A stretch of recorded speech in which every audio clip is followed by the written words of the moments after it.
cosmic consciousness, extraterrestrials and UFOs, sacred geometry, ancient civilizations, spiritual connection, the quantum universe. All of these topics and so much more with your host, Sev Tuck, on Alien Spirit with Sev. Hi, everyone. Welcome to Alien Spirit. I'm Sev. I am with a gentleman that undeniably has a very strong conscious connection to owls. Some of us believe that we have spirit animals as guides that help us through life, and one could assume that Mike Clelland's spirit animal guide is an owl, but I wonder if he would say that, because maybe he also talks to wolves, because he is a professional wilderness guide, and he has authored and illustrated books about the techniques of advanced backpacking. And he's had remarkable owl experiences of his own in the wilderness. Mike's hit book, The Messengers, is one of my favorite books. I have recommended it to countless people. I consider it a reference book, and I keep it very close to me at all times. And this book explores the connection between UFO abductions, owls, synchronicities. It's also a personal memoir, but it's more than just owls and UFO abductions, because in this phenomena, there's a connection with dreams and shamanic experiences and even death. Mike hosts two podcasts. One of them I was lucky enough to be a guest on recently. It's called Hidden Experience, and he hosts The Unseen, which is on Whitley Strieber's network. Mike is the author of many books. He speaks at conferences. He gives interviews around the world. You've seen him on TVs and documentaries. Welcome, Mike Clelland. Welcome. I have not been on documentaries. Oh. Or on TV. I've been, yeah. So what? You haven't been on TV or documentaries? I don't know. I'm waiting for George Honori to call me. Funny that I assume that. I know. I know a lot of people who are on like Ancient Aliens and things like that, and I'm like me, like you, exactly. Like what's? Yeah, I think most of your friends have been on Ancient Aliens. Yeah. Haven't you been on? I cannot believe that you have not been on any TV show or documentary. This blows my mind. If anyone's watching who's a documentary person or a TV show person, you need Mike on. I think my stuff is too weird, honestly.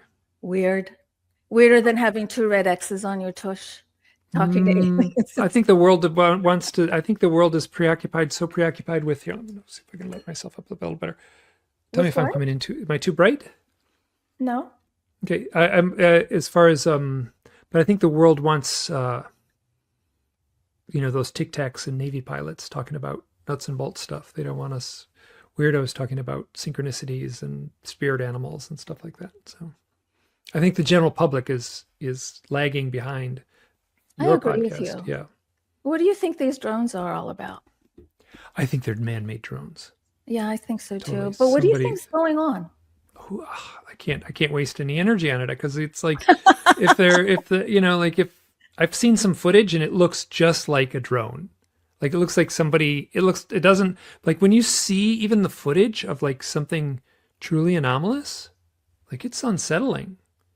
Do you know what I'm saying? Yes. And these don't look unsettling at all. They look like someone's got the joystick and is like controlling it, from, a quarter mile away or something. Yeah. What really gets to me is that they want us to believe that they really don't know what it is. Like, we have all this stuff in our airspace and our military does not know what that is. I cannot believe that. Oh, I agree. I mean, we've got.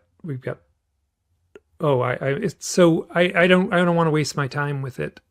Okay. I feel it. No, well, because like what happens is I get an email from someone who has like a really powerful mystical experience with an owl, and that's what I want to explore. I want to explore that.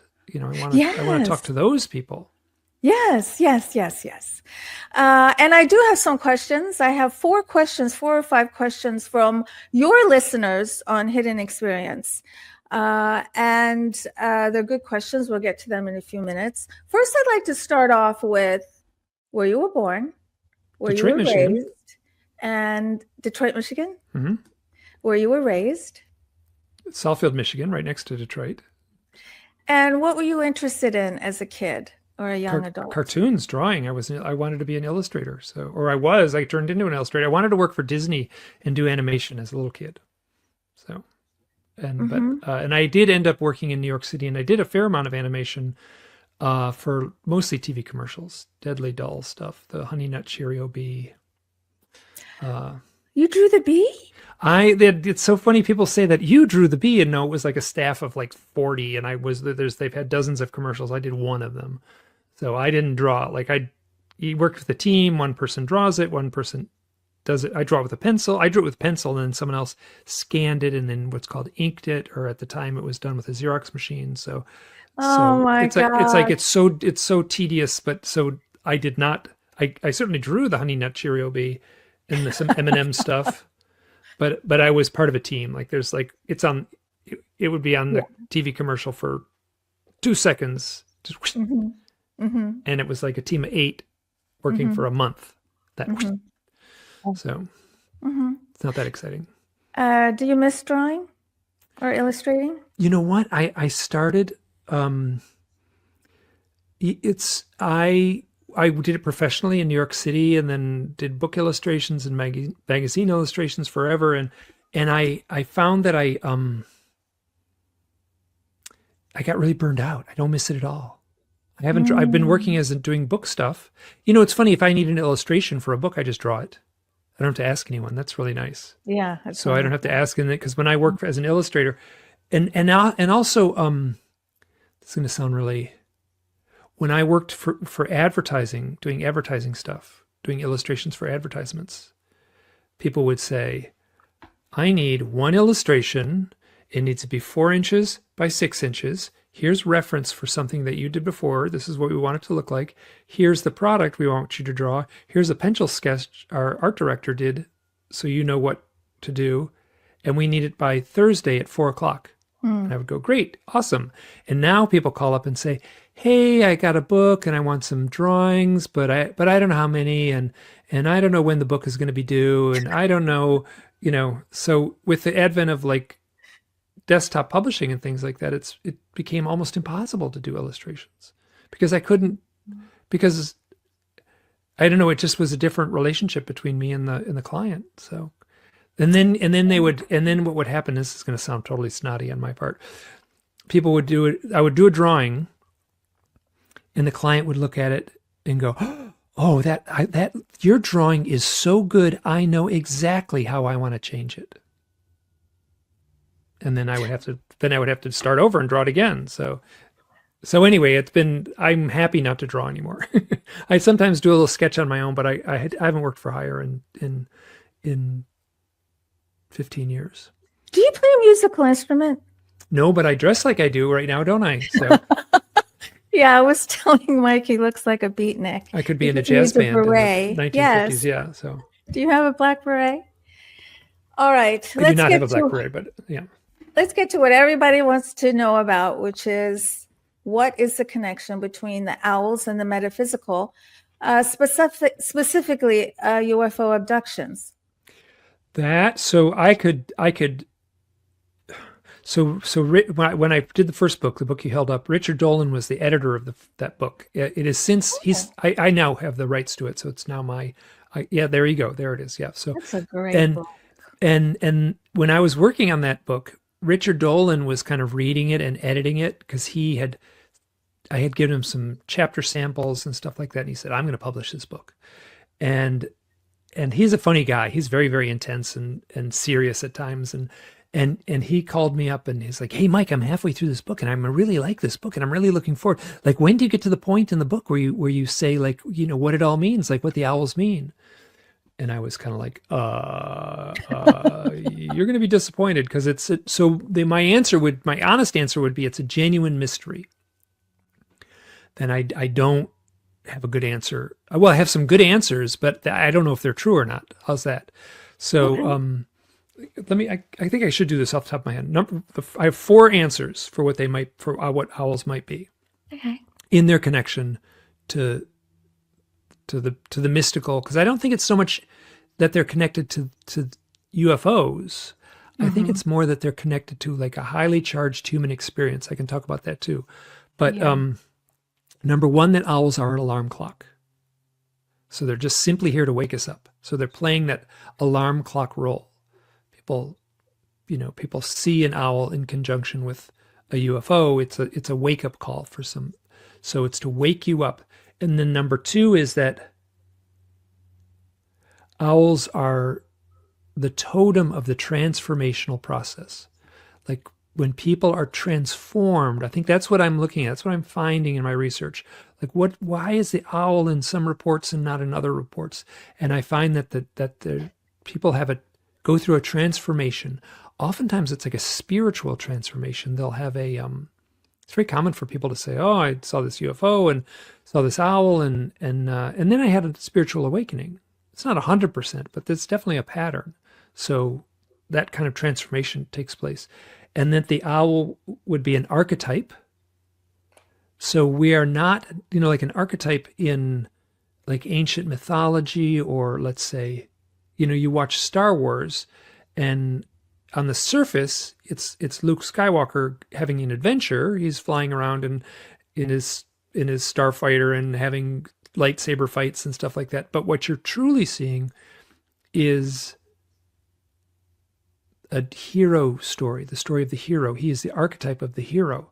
So owls would be an archetype. And by that, this is what I mean, where I'm saying, like, I truly don't know, but we are confronted with something that doesn't have a good answer, although internally in our subconscious mind, we would understand the meaning of the owl in a way that our conscious mind can't truly understand it, but our subconscious mind can. That would be a loose definition of an archetype.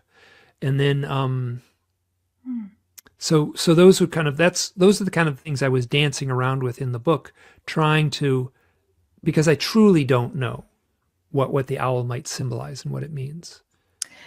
So the owl can be a symbolism of some kind of cosmic consciousness experience that you just had. But could an owl also be an ET itself? It can be, so there's plenty of cases where you have the screen memory aspect. And I'm sure most people who are even slightly interested in the UFO contact lore would have heard these stories where people, so here's a very common story. Someone's driving down a road at night. They see a 4-foot tall owl in the road. They stop their car. Sometimes the owl is tall enough that it can look over the hood of the car. Oh my gosh. And then they kind of drive home, and then they're 2 hours late. They should have been home at midnight, and it's 2 a.m. I'm kind of generalizing, but this is this type of story that I hear all the time.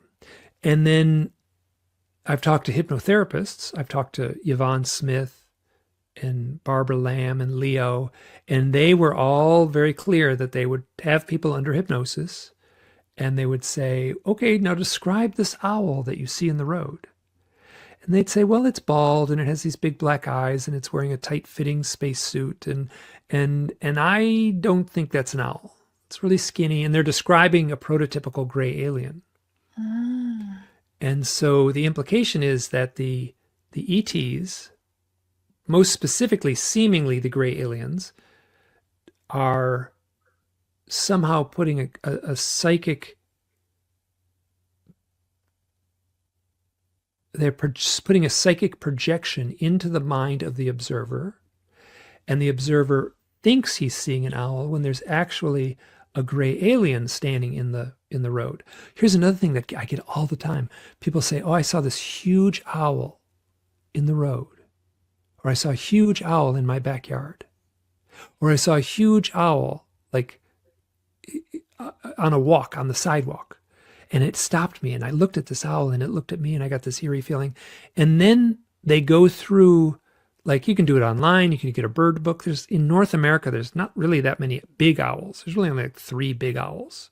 Lots of little ones, like teeny ones that are like the size of a robin or something. But there's very few big ones. And then they go through the bird books, and it doesn't make sense. I think, oh, it doesn't look like any of these. That doesn't make sense at all. So I've done this. I've had this conversation with many people where they say, well, what about this one? And I show them a picture of great gray, which is a kind of an owl, or a great horned owl, or a barred owl, or a snowy owl. And they're like, nope, doesn't look like that. I'm like, then I don't know what you saw, because there's no other owls in North America. And the ones in Europe and Asia look essentially like the North American owls. They have it's a slightly different species. But so people say that all the time. And then they say, oh, I saw this giant owl. And then they can't ID it. That doesn't match any known owl in the bird books. So we're confronted with a genuine mystery here. But the implication is if the gray beings are putting a psychic projection into the mind of the observer, so it's not only owls. I've talked to a lot of them. There's the top 2 on the list are deer and owls. And then below that, there's a whole bunch of other things that show up: squirrels, raccoons, dead relatives, Jesus. There's reports of Jesus. Firemen show up in a lesser number. So people say, oh, I was driving down the road, and there was a fireman standing on the side of the road. And then they drive by, and then they realize later that didn't make any sense. And under hypnosis, something else emerges. Now, but here's what's interesting. The owl and the deer are at the top of the list. The majority of the screen memories are either owl or deer. Both of those are like mythic totem animals of the forest, right? So they have a mythic lineage. Athena is associated with the owl, the goddess of wisdom, and Diana, the goddess of the forest, is associated with the deer. So we have this.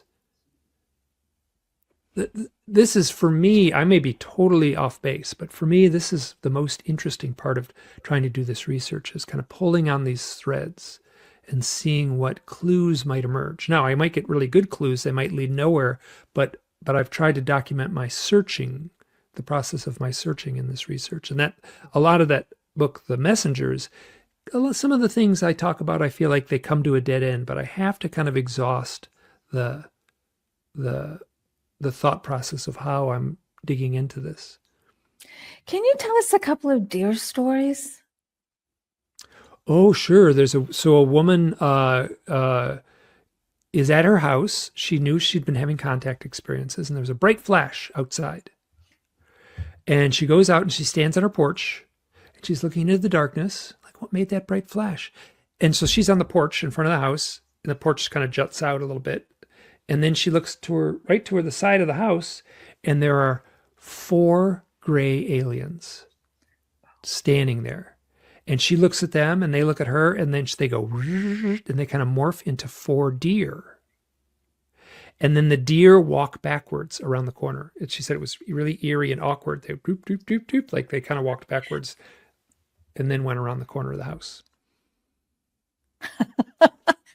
Okay, I don't hear a lot of deer stories. I've heard a lot of them, yeah. Oh, okay. Maybe I'm hearing a lot of owl stories because I'm asking to hear those owl stories. Right. But that's very common. Oh, on the side of the road, there'd be a deer, and then they stop, or there's a deer on the road, they stop, the deer is looking at them, the deer doesn't move when the car comes up, and then they get home and they've had 2 hours of missing time. I'm generalizing now, but that's very similar to the owl story. All right, I've had something similar to that. Oh, what have you? Well, I don't know if I had missing time, but there was a deer right there on the side of the road staring right at me, and I'm in the car and I'm looking at it and it's not moving. But I've had owl things too, owl stories. that I always love my owl stories because they really feel like I feel like I'm in a fantasy land when I have my owl experiences. Yeah. The Mhm. owl is a much more mystical animal than the deer. The deer is a very grounded animal. It's a very, I don't want to say normal, but we have a totally different relationship with like a archetypal relationship with the deer. Yeah. Deer represents fear, the deer represents the forest, while the owl represents wisdom and almost it represents other dimensions because the owl can fly into the night. So ancient man would have seen the owl as something magical, right? Like nowadays, we could say that the owls have highly evolved eyesight through the evolutionary process. But ancient man would just simply think the owl was magic because it could fly in what we would call complete darkness. And they so all throughout the world, if there's a similar mythology, right? Because there's the mythology is different in the Southwest Native Americans versus the Northeast, and the mythology is different in Ireland, and it's different in Russia, and so there's this mythology around the owl. But the consistent thread would be that the owl travels through the forest at night, and then that becomes a metaphor for flying to another realm, the land of the ancestors, the land of the gods, the land of the dead, that other realm. And then the owl would come back with a message. So it's very consistent in our lore that the owl is a messenger, less so the deer. Mm-hmm. The deer to me also represents innocence. Absolutely. And the earth. So maybe we have the sky and the earth represented. Maybe terra firma more than the owl. Mm-hmm. Yeah. And you had mentioned another animal that I thought was very unusual. What was the animal that you just mentioned? A raccoon. Raccoons. Oh, there's a lot of raccoon stories. Yeah. Squirrels too, oddly enough. Yeah. I believe squirrel stories. Yeah. Yeah. But a raccoon? But a 4-foot tall squirrel. Yeah. What? So, well, that's what gets reported. I'm not. So a 4-foot tall squirrel is. Oh, is everything 4 foot tall? Like a 4 Well, foot that's tall basically raccoon? the height of the gray alien. Yeah. So they're Of mimicking the little grays, yeah. the little grays. That roughly, it's hard to say. Like how do you judge something is it 3.5 or 4 feet tall? And so how do you? But I know one woman who was having contact experiences, and she looked on her back porch, and there were a bunch of raccoons looking in her back window, like the big glass door wall window, like you have behind you right now. And she was paralyzed. She was suddenly paralyzed. She thought she was having a stroke. She didn't make the connection. She just thought there were raccoons in the backyard. And suddenly she's totally paralyzed. She feels like she's having a stroke. And then when she can finally move again, she calls it 911 and said, like, something happened. I was paralyzed. And the paramedics come to her house, and there's nothing wrong with her. And she's panicky, and they're kind of annoyed with her. They kind of chewed her out and said, don't call the ambulance unless you need it. And so she was really like left in a fluster, not knowing what truly happened. And the implication is, knowing about the contact experiences, that those raccoon were a screen memory of some sort. I wonder why they pick what they pick, because some people have screen memories that kids do of clowns. We all have fears of clowns. I tell you, like, yeah. Yeah. Maybe it's just also of angelic beings. We know of some stories of experiencers where they think they see like this woman in a white gown. I talked to an experiencer who also saw the same thing, but this woman in a white gown said to him telepathically, "Is this okay the way I look? Do you like this?" Yeah. He's like, "Yeah, that's fine. That's good. It makes me feel safe." Yeah. So sometimes they ask, but they don't always ask. Well, Chris Bledsoe has that powerful story of the woman, in white, the Shining Lady. And I've had so that's the Shining Lady is there's a researcher named Timothy Renner. and he's out of Pennsylvania, and he's doing mostly kind of Bigfoot and fairy type research, but he runs into this mythic lady in white story, so it's out there. So it's people seem to be seeing, it seems like they have a limited closet of costumes. That's a good way to put it. Yeah. I'm interested in your personal mind. You say that this book is a personal memoir of your spiritual transformation? Well, my coming to terms with the fact that I'm an experiencer, yeah. That more so, there's a third book called it's called Hidden Experience, and Yeah, that's right. and I don't think I sent you. There it is. Yeah. So that's more than my memoir. Yeah. And this is more your personal story. So what that one is, and what happened is I wrote a book. I wrote The Messengers, and I had a bunch of stories that I couldn't fit in the book. The book is 400 pages long. Yeah. So I had all these other stories. So I just finished the first book, went right into the second book, and then did the second book, which is Stories from the Messengers. Yeah. So that's like 19 stories that are told in depth in that story. So there's essentially 19 chapters, and those get told, so I had the chance to tell the stories very thoroughly in that book, where in The Messengers, it felt like I would talk to someone on the phone for a week, do like multiple calls a week, talk for hours and hours and hours and hours and hours. And this incredibly complex, multi-layered story emerges. And then in the book, I would just say, and then Sally saw an owl. And it doesn't get much beyond that. And so it just broke my heart that I couldn't tell the stories completely. So I did that second book. And then the third book was my blog.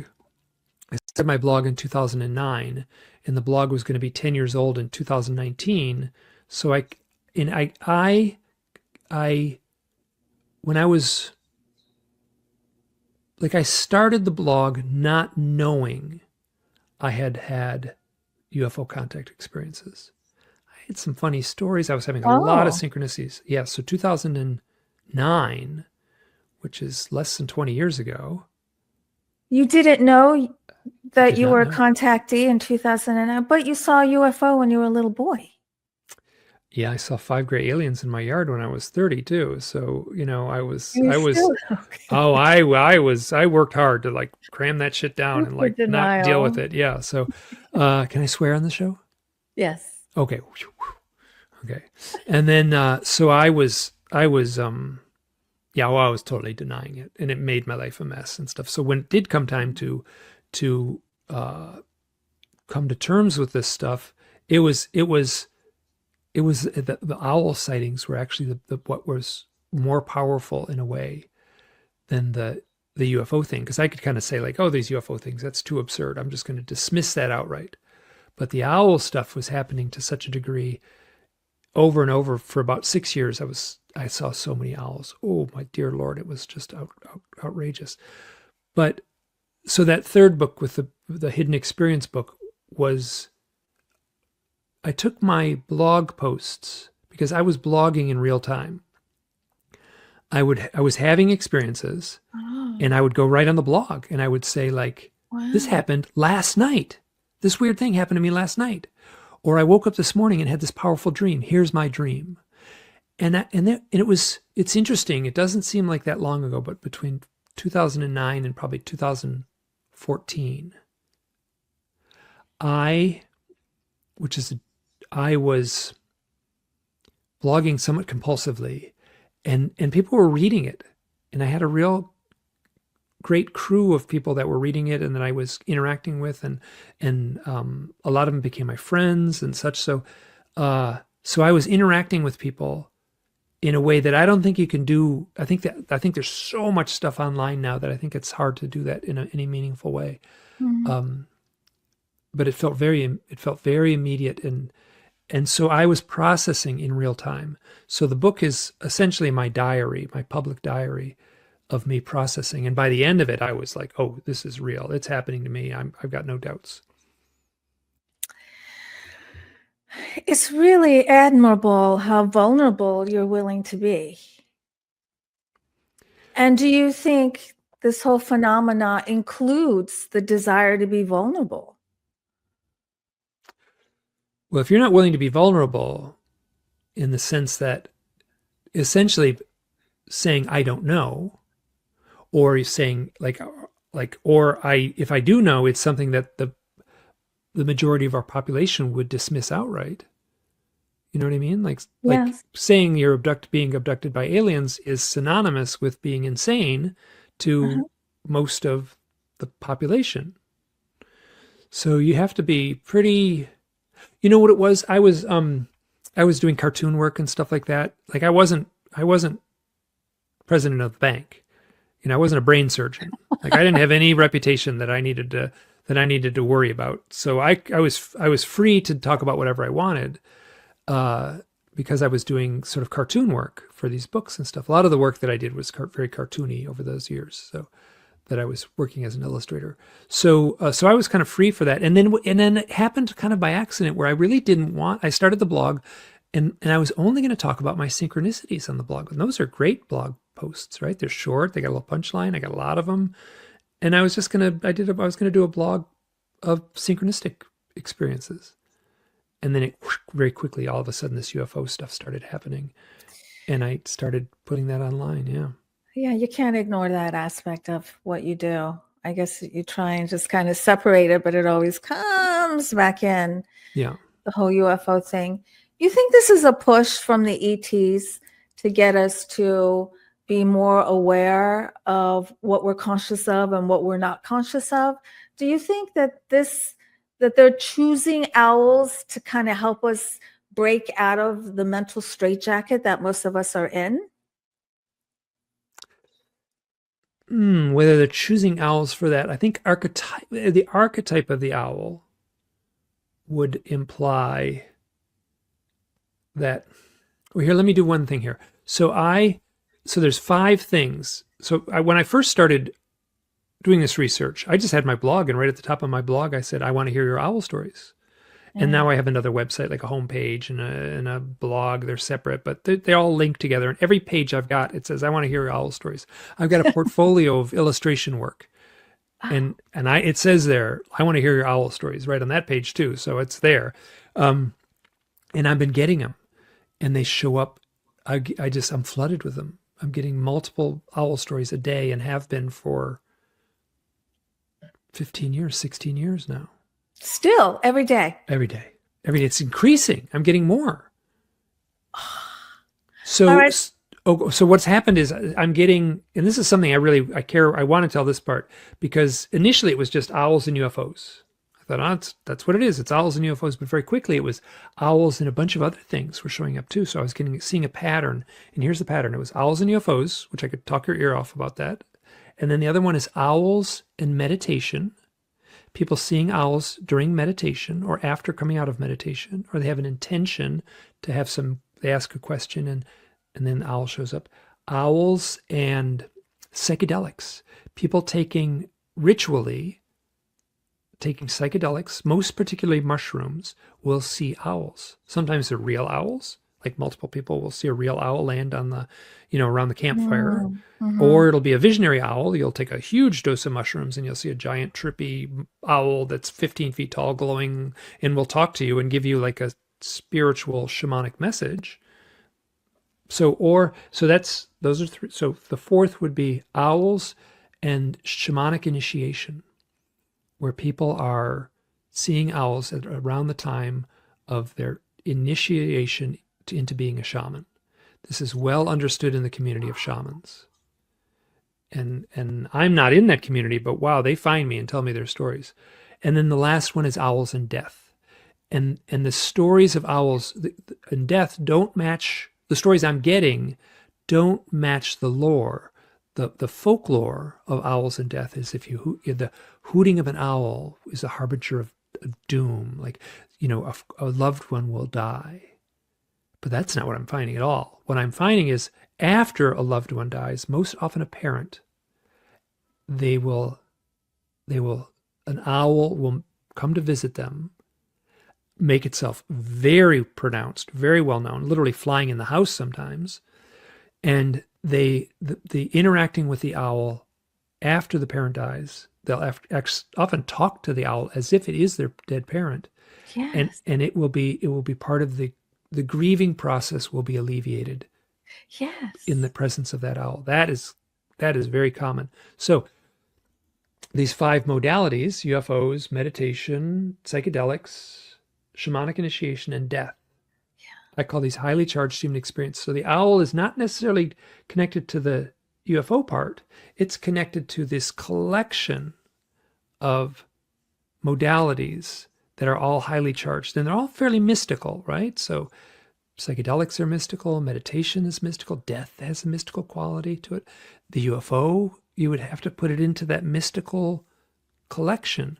So that's more interesting to me, that the UFO is just another mystical event in someone's life, the way that death is, or the way that shamanic initiation is. I wonder if there are other animals that would also come forward, but they're so wild that it's not safe for them to show up. Like, what if you have a UFO encounter and a black panther shows up? Maybe it wants to show up, but maybe these other animals don't show up because they're just too afraid that they would be hurt. I think that we can have that kind of communication with all animals. So that's why I wonder, why is it just the owl, or why is it just the deer, or just the raccoon? And it seems like these are animals that are safe to come out of their hiding, like we're not going to hurt them. Well, I mean, so deer, and so I've asked UFO researchers, I asked Bud Hopkins, why owls? And he said, they sort of look like the gray alien, right? They got the big eyes, and they kind of look like the gray alien. It's like, though deer don't necessarily look like the gray alien, right? So it's got to be something else. Like, I guess a little bit, but and then they would say, well, if you see an owl at night, it's not that unusual. Right? It's striking, and you may take note of it, but it's not that unusual. Same with a deer. And I'm like, yeah, but so I that's when I started looking into these more esoteric thoughts, like the archetype, or the totem of the transformational process, rather than just a like something as simplistic as just the animal itself. That the animal kind of looks like a gray alien. This is only in the aspect of, this is funny because it kind of blurs where there's a screen memory aspect of it, and then there's real owls. I'm convinced real owls show up. And people send me pictures of owls all the time. Like they'll say, like, I had a powerful experience. I just got one the other day where the owl landed, like someone got up and felt like he was told to go in the backyard with his camera. And he went in his backyard and he took a picture of the owl, and the owl was perched on the head of a statue of Buddha, of the Buddha. So we'll talk about like an archetype on an archetype. Right? I mean, that's loaded with symbology. That's beautiful. Yeah. Mm-hmm. All right, Mike, I have questions for you. Great. And these are from your listeners from Hidden Experience. How did you get to my listeners? Because they contacted me after they heard me on your show. Yeah, good, so I'm so grateful. Mm-hmm. Okay, here's one. This is for Kari from Reno, Nevada. Hello, Mike. I have wanted to write to you about my initial owl experience since November 8, 2024, but I keep having more weird experiences. High strangeness, as you call it, has permeated my life since that day. I have been documenting it all, and at this point, my experience has become this rich, interwoven, chaotic, magical ball with side quests breaking off that seem to circle back to my past, including one involving you. A lot of relevant connections are coming to light since that owl sighting, and it has all been very positive and exciting. And I do have something to ask you. Is there a link between one's relationship with fear or level of self-awareness and the type of experience one might have with visitors? Thank you very much, Kari. So some people would say that if you're fearful, you're going to generate fearful experiences. Like, that's like the and if you're not fearful, then you're going to generate sort of benevolent experiences. I'm like not sure of that. So I've heard people say that, and they make a pretty good case of it. So fear, like if we're confronting the unknown, we should expect to be fearful, right? Something mysterious happens. There's an element of fear there. If you're afraid of something, doesn't make it bad, right? So if you're afraid of the dark, there's nothing bad about the dark, but you can be like, it's spooky to go down to the basement when the lights are all off, but that doesn't make the basement bad. So if she said her experiences are magical and such, but it doesn't sound like they're bad. So the fearful thing is, I think that's just human nature. And that's a very common thing I think it was even Whitley Strieber worked to try to lessen his fear. Like he would go out in the woods at night and walk alone to try to confront his fears. Oh, yeah. Yeah. So that's hardcore. Yeah. So I don't have a good answer to that as far as, but there's certainly people who talk about the fact that like if you're coming from a place of fear and you're fearful in your consciousness, or like you're a fearful person and you're confronted with this mystery. So she's talking about an experience that happened basically only over the last month. Early November, and now it's early December. So incredible things are happening to her. And it seems like when you hit that flow, when you're consciously aware, it happens like this. I mean, it does feel like magic. You know absolutely. Synchronicities are just like off the charts. Okay, here's a question from your listener, Chris Barnes from Redondo Beach, California. And he says that you are one of his favorite podcasters. You just seem like a down-to-earth guy that is extremely passionate about what he does. So here's his question. What has been the single most compelling thing about your research so far, and what keeps you motivated to continue? Well, the single most compelling thing is that these are very human stories, right? So it's not, I'm not measuring the burn marks in the farmer's field. Right. I'm not looking under an electron microscope at a little fleck of metal that someone found in the sand at Roswell. I am listening and interacting and sharing with people who have had these experiences. And they did exactly, or many of them, like I was in the midst of this where I was struggling and I was, off balance and insecure and fearful, but something real was happening, right? I could not deny it any longer.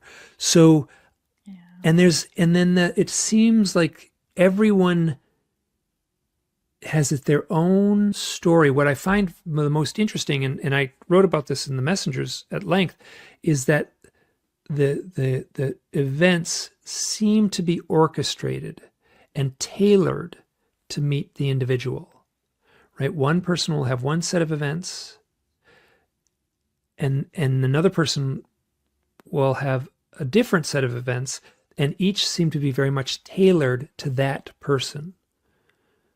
If that makes sense, where it feels like the interest. I agree with that. Yeah. I do agree. I've witnessed that too. Well, not witnessed it, but I've also, in all the research I've done, talking with experiencers, they're similar, yet there's always something very, very individual about that one person's experience. Okay, here's another question from Monica from Michigan. What are the owls asking of us? Just as we prepare our yards, forests, and homes to welcome new animals and people, how can we make the landing path clear and safe for our star friends? Instead of what they can offer us, what can we offer them? Thank you, Monica. Wow. So I don't think we need to worry about making a landing pad. Like they're very, very advanced in how they interact with us. They don't really even need to make themselves physically present, right? I mean, you've probably heard plenty of stories where people will, there's nobody in the house, but they get a download, or they hear a voice, or they have a visionary experience, or they have a powerful symbolic dream. There doesn't need to be a landing pad in the backyard for that. So that's like, don't cling to that physicality, because if they want to, there's so many stories of the flying saucer hovers in the yard, and then like this gray being or a Nordic being like rides down on an escalator of glowing light. They don't have to land the craft to get in and out of the craft. They can take you without. So here's a weird bit of data. And I'm not saying anything that other people haven't pointed out before. When you talk to people who have had the UFO contact experience, and it is nearly universal that they'll see a flying saucer, they'll approach the flying saucer, and then they'll be on the flying saucer. There's no memory of going in a door. It's almost zero that people will have a story about walking into the door of a flying saucer or into the door of a craft. There's like a little skip there. People will be taken out of their bed at night, floated up through the ceiling, passed right through the ceiling like it's just nothing. They can see the craft above them. They go up, up, up, up, up. They're floating, and then they're on board. They don't go through any door. Something much more mysterious is going on, right? Because if we went to Yellowstone National Park and wanted to abduct a grizzly bear to do scientific experiment on it, like we would, put the grizzly bear on the helicopter. Like we would physically put it on the helicopter. So there's no memory of that in the contact experience. I've talked to one woman. I'm not going to use her name. I trust her. I believe her that she said she walked up a little staircase and went on. And there was the story of there was a documentary called Witness to Another World. There was a South American boy who had a contact experience, and he climbed up a ladder and entered a flying saucer. Or it was actually like a glowing ball of light. Did he eat pancakes? No, that's Joe Simonton, and he never went on board the craft. But he stood at the door and they handed pancakes out to him. So he never went on the craft. Joe Simon, that was in 1958, I think, in Wisconsin. And yeah. Okay, here's my last question. One of your listeners, Stephen from Woodstock, Georgia.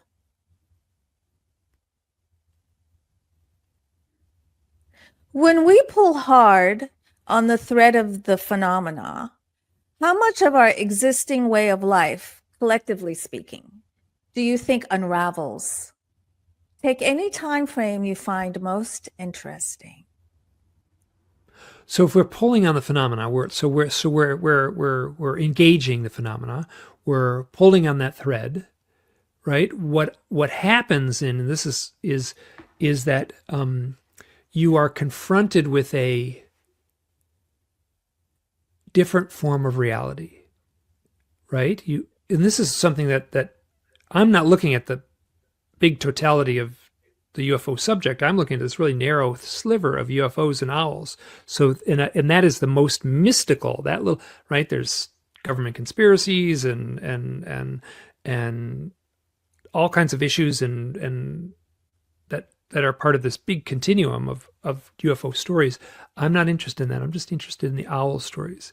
And within that thin little sliver is the weird stuff, like really mystical, weird accounts emerge out of the people who have the owl stories.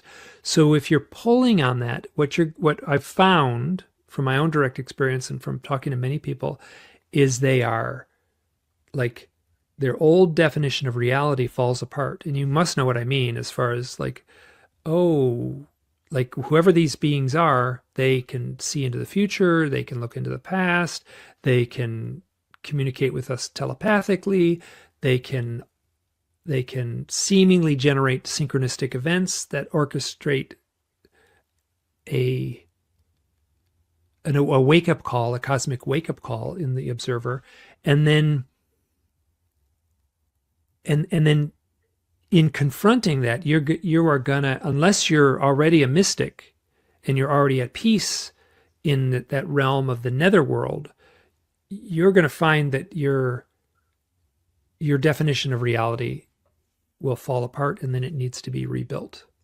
Yeah. And then when that happens, it's kind of a little bit of a scary place to be, because you don't even know who you are anymore. I call it being in the land of the giant question mark. Yeah. You don't identify with your old self. 10 minutes ago, you're different than the person that you were 10 minutes ago. And now you're this different person. You don't even know what that is, and you don't even know what you're going to morph into. It's like that weird stage when a caterpillar is becoming a butterfly.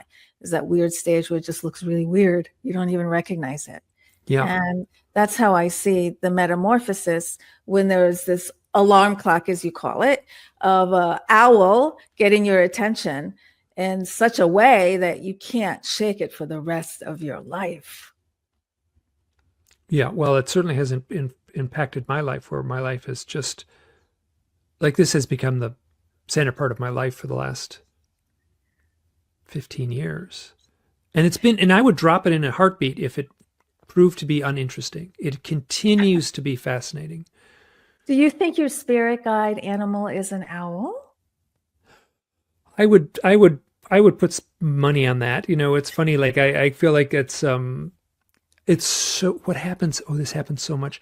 I don't need to see owls anymore. I live in a place with a lot of owls. I woke up this morning, the owls were out the window. There were owls hooting. It's just like, but the neighbors are seeing and hearing owls too. So it's not just me. So I'm living in a place with a lot of owls, but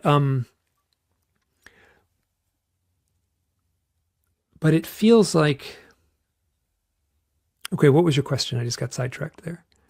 The land of the giant question mark. We're living in where? Oh yeah, yes, the alarm clock, when you have this unbelievable experience with an owl that you can't shake for the rest of your life, and that sets the transformation going, and you're like in this strange place that can be really confusing. You're confronted with a mystery. That's what I sometimes have to say. Like, okay, let's take a deep breath. We're confronted with a genuine mystery, and we're not going to solve. I don't think we're going to solve the mystery, but it's fascinating and important to address it and to confront it and to ask these questions. We may not get the answers, but we have to ask the questions. So yeah.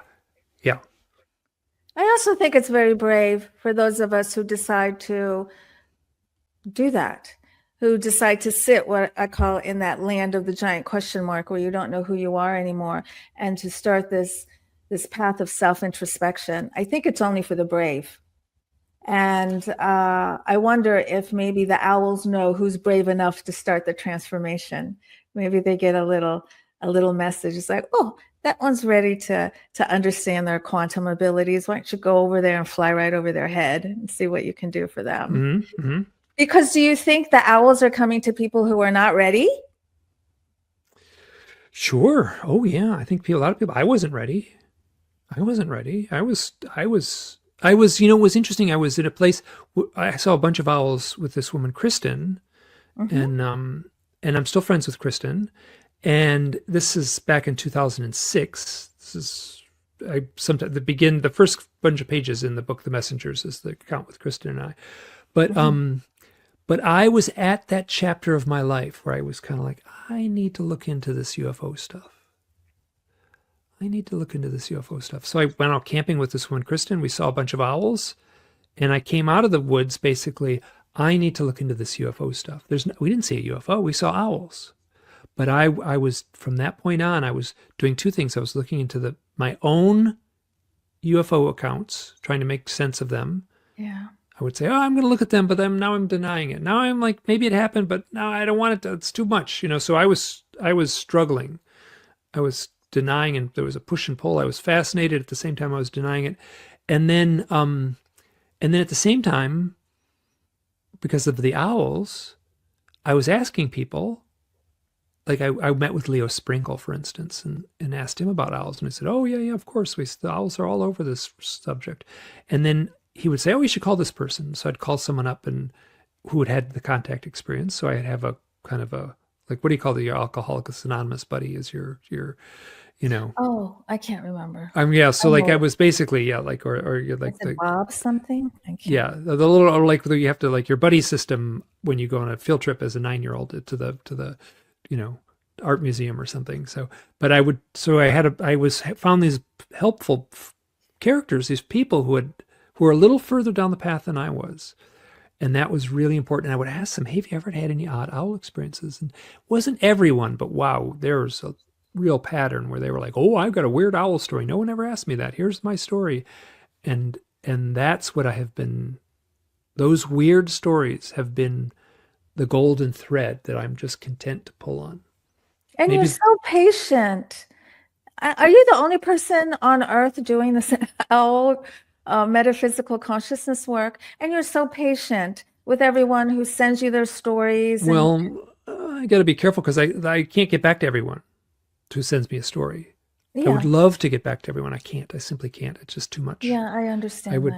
I can, like, it's a full-time job trying to keep up with just the few that I can respond to. Mm-hmm. Your question was,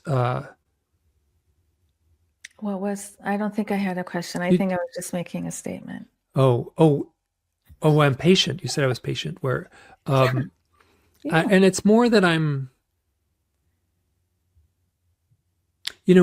most people, all they really need to hear is that they're not alone. That's right. So I'll talk to someone on the phone and they'll say, that I you had this believe weird them. experience. And they'll say, here's what happens. They'll say, this story is so weird. It's so weird. And I'm like, not to me, it's not. This story, in my files, this story is normal. This is a consistent pattern in my files. Exactly what you've told me. I might not have heard this exactly, but you're not alone. Right. And then I can also say that, the other people that I'm talking with, they didn't lose their job. They're still sane. Their family still loves them. There's not like, the world doesn't come crashing down. So, so 90% of what I can do is just tell the people they're not alone. Yes, that's pretty much what they want to. They just want you to hear too, without judging. That's the biggest thing. Yeah. Just tell me your story. I will not judge you. That seems to be once the person gets it out, it's like, oh, okay. Like there's a relief. It's like, I finally got it outside of me. Yeah. Yeah. And that's what you and I provide for experiencers and for people who have high strangeness experiences. You don't deal just with owls. You deal with other animals. And do you deal with any supernatural stories that have nothing to do with animals? Sure. I mean, yeah. People reach out to me on all kinds of things, and Okay, tell us how to reach you, where to get your books, what's going on. Are you speaking at any conferences? I'm speaking in MUFON, Colorado, in early March. So that's the only thing coming up. I've got, and then the easiest way to find me is you could Google UFOs, owls. I'm going to be the first thing that comes up. And then in about the next 25 things below that, I'll be there too. But you can just go to MikeClelland.com. And from there, it's kind of a hub where it's got all the links to my other sites, to the books. I'm going to show the covers of your books for everybody. Here's The Messenger. That's the first one. That's the second one. This is the third one, Hidden Experience. Yep. And this is the newest one, which I have to read, The Unseen, which is a paranormal thriller. It's a fiction book. What happened is I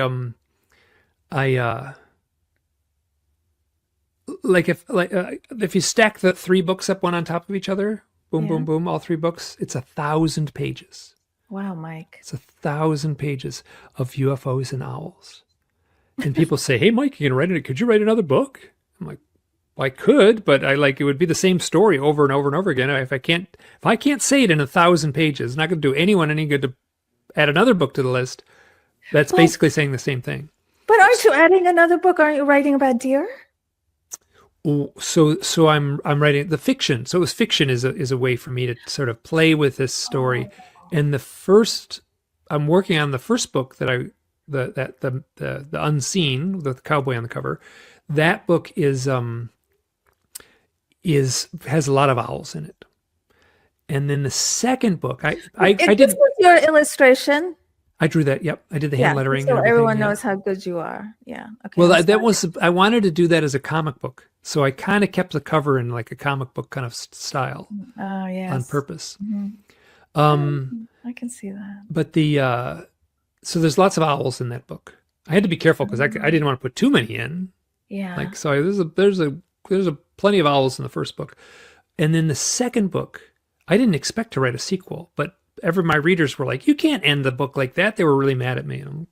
Like, more. So I'm working on the sequel, and at first I didn't think I could come up with the story good enough, and then I feel like I've got something here. But it seems like the second book is going to have deer as the sort of totem animal thread that runs through it. Yeah, that'll be good. That'll be another bestseller. That's new. Hasn't been written yet. I'm having it's only in here. So cool. That you're introducing a whole new subject matter into this whole ufology, which makes it really cool. Now we're going to start talking about deer. Well, people are talking about it because it shows up in the reports, but I think the owls show up more than deer. We'll see what happens. Maybe you're going to start a shift going. Maybe the owls are tired and they talk to the deer and they're like, "Can you take over? Can you just watch me? Give me, let me. I need a timeout." Yeah. But I was but in the interim, like for instance, this summer and last summer, wow, was I having deer experiences. I mean, they were totally normal, real deer, but I mean, there was a mother with 2 fawns that lived in our yard all summer long. It was so adorable. It was so adorable. It makes you feel so good when you see that. It's like instant stress reliever. There's baby deer. It's like and I play on that. Believe me, and I've collected a few deer stories that are so powerful. Well, Mike Clelland, thank you. This was very enjoyable. Oh my word! With this hour just zipped by. Thank you, everybody who watched and listened, and thank you for everyone who sent questions. Good night, everybody.